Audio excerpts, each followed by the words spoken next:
estamos aqui novamente agora para a nossa aula de Geografia. Então, pega lá o teu livro integrado Eu Gosto, abre lá na página 303 de Geografia, aquela parte laranja, ok? Pois lá nós iremos falar sobre os diferentes tipos de escola, ok? Antes de iniciarmos a leitura, deixa eu só te esclarecer algo. Certo? Tudo que está escrito no meu slide está escrito no teu livro, só que Tia colocou aqui de uma forma mais resumida. Então, seria interessante que vocês acompanhassem a minha leitura e depois, quando fossem realizar as atividades, aí sim vocês fariam a leitura do livro de vocês. Tranquilo? Vamos lá? As escolas, elas variam em diversos aspectos. Elas podem ser voltadas para o ensino fundamental, ou ser escolas de língua estrangeiras, capoeira, natação e etc. Ou seja, além das diferenças estruturais, nós também temos as diferenças funcionais das escolas. Antes, vamos falar sobre a estrutura. Podemos observar aqui a diferença entre duas escolas, mas existe diferença entre muitas outras, ok? Como, por exemplo, no tamanho, na cor, certo? A questão do prédio, o formato, certo? Toda a sua arquitetura. Como existe também a diferença no seu funcionamento. Um exemplo bem simples. Vocês hoje estudam numa escola de ensino fundamental, mas antes vocês estudavam numa escola de ensino infantil, ou seja, voltadas para crianças de 2 a 5 anos de idade. Tranquilo? Abram lá na página 304, pois iremos falar das escolas dentro dos campos e dentro das cidades, certo? Antes, observem essa imagem e veja aí a estrutura dessa escola dentro do campo. Observe a sua pintura, ela não foi finalizada e ela foi construída com madeiras e ela está dentro do mato, certo? No campo existem muitas escolas. Essas escolas são chamadas de escolas rurais. Elas atendem crianças e jovens que vivem nos sítios, nas fazendas e em bairros rurais, como já foi dito aqui. Muitas vezes a família, certo, não tem condições de manter essa criança numa rede particular. Mas como já foi dito lá na aula de ética, lembra que toda criança ela tem direito à educação, não importa em que local ela more, não importa se ela está na cidade ou se ela está no campo. Ela tem direito, como criança, à educação. E se a família não tem condições de prover isso, é obrigação do governo, tá certo? Então, o governo tem a obrigação de fornecer, de dar esta educação para a criança de forma gratuita, tranquilo?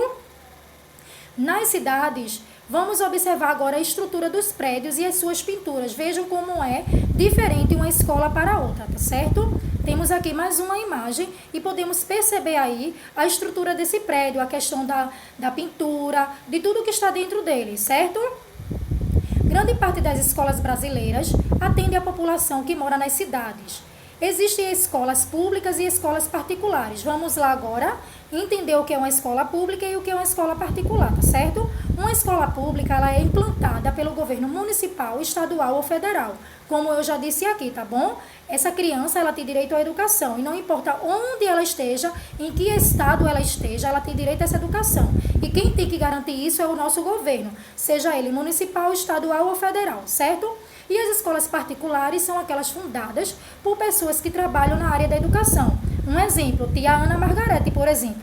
Hoje ela é dona da escola, mas antes ela era uma professora, tá certo? Só que ela tinha um sonho e hoje se tornou realidade. Ela sonhava em ter sua própria escola e assim, através da sua escola, mudar a educação dentro do seu bairro. E é o que ela está fazendo, ok? Agora eu quero que vocês abram na página 305, pois iremos falar sobre as escolas indígenas, ok? Vamos lá iniciar nossa leitura? No Brasil, há muitos povos indígenas vivendo em aldeias, tá certo? Comunidades nas quais eles tentam conservar ainda as suas tradições, as suas crenças, a sua língua. Nessas aldeias, também é obrigatória pela lei brasileira existir escola para as crianças indígenas, certo?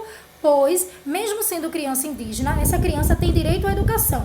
Lá, de novo, voltando para a ética, certo? Não importa a tua raça, a tua cor, certo? Não importa a tua condição financeira, não importa em que estado, não importa em que país você esteja, certo? Se é dentro de uma aldeia ou fora dela, é criança, tem direito à educação. E se a família não tem condições de garantir essa educação, é obrigação do nosso governo. Então, o governo brasileiro criou leis, certo, para garantir o direito da criança indígena também. Então, dentro dessas aldeias, é obrigatório ter uma escola, certo, para que essas crianças possam aprender as disciplinas que vocês também aprendem, como português, matemática, ciência, geografia, história, ok? Mas, além dessas disciplinas, a criança indígena, ela também aprende a tradição, a língua e a crença do seu povo, ok?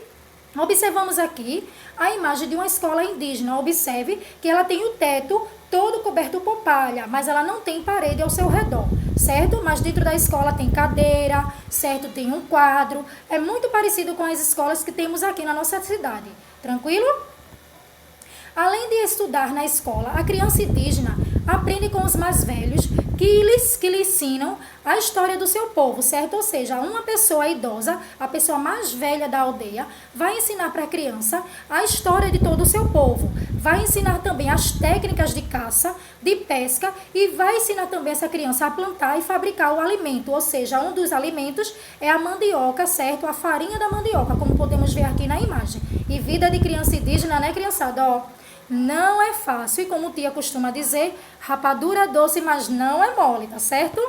E as crianças indígenas, além de aprender todas essas coisas, elas também aprendem a confeccionar seus próprios brinquedos. É, criançada. Sabe por quê? Porque dentro dessas aldeias não existem nem loja e nem shoppings. Então essas crianças, independente de estarem ou não dentro do mato, elas são crianças e têm o seu direito assistido.